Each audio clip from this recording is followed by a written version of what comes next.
दोस्तों, hi guys. मैं आपकी उर्मिला, ये मेरी छोटी बहन अनीता अपने पारंपरिक लोकगीत में आप लोगों का स्वागत करती हूँ और आप लोगों से उम्मीद करती हूँ कि आप लोग अपना प्यार दुलार आशीर्वाद बनाए रखेंगे। और आज मैं एक बहुत ही दर्द भरा बेटी विवाह गीत लेके आई हूँ। अच्छा लगे तो कमेंट में ज़रूर बताइएगा और आप लोगों से निवेदन करती हूँ कि आप लोग मेरी वीडियो को फुल वॉच करके देखिए।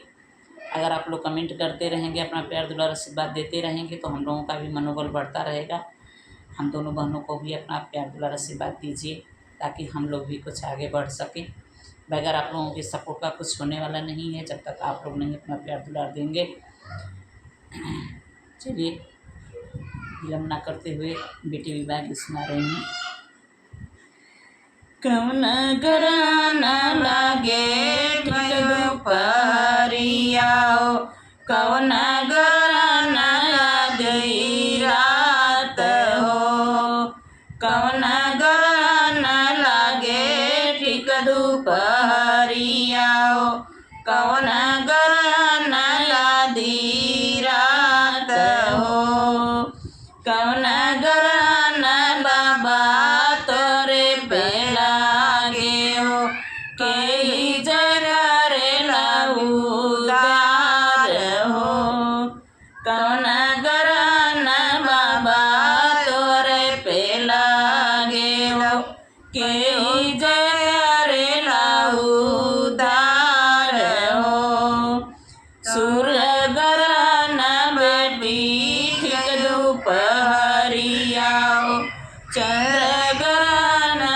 आधी रात हो, सूर्य घराना बेटी ठीक दोपहरिया, चंद्र घराना आधी रात हो, तोहर घराना बेटी हमरा पेला गेओ, राम जय करेला उदार हो, तुहर घराना बेटी हमरा पेला गेला, राम जय करेला उदार हो, कौन घराना लगे ठीक दोपहरिया, कौन घराना आधी रात हो, कौन घराना चाचा तोरे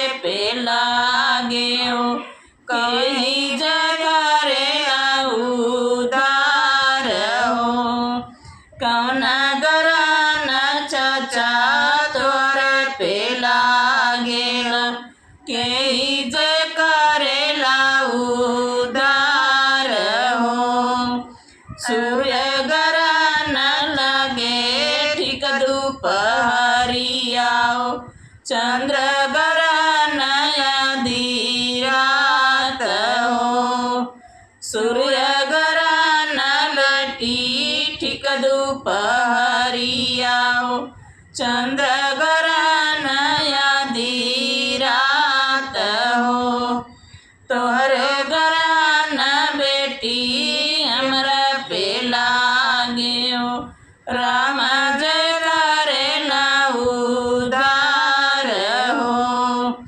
तोहर घराना बेटी हमरा पेला गेला, राम जय करेला उदार हो, कौन घराना लगे ठीक दोपहरिया, कौन घराना आधी रात हो, कौन घराना भैया तोरे पेला गेला, कहीं जय करेला उदार हो, कौन घराना भैया तोरे पेला गेला, कहीं जय करेला उदार हो, सूर्य घराना भैया ठीक दोपहरिया,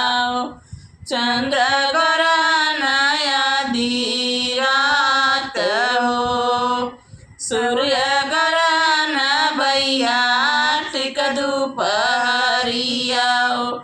चंद्र ग्रहण आधी रात हो, तुअर ग्रहण भैया हमरा पे लागेला, राम जय करेला उद्धार हो, तुअर ग्रहण भैया हमरा पे लागेला, राम जय करेला उद्धार हो।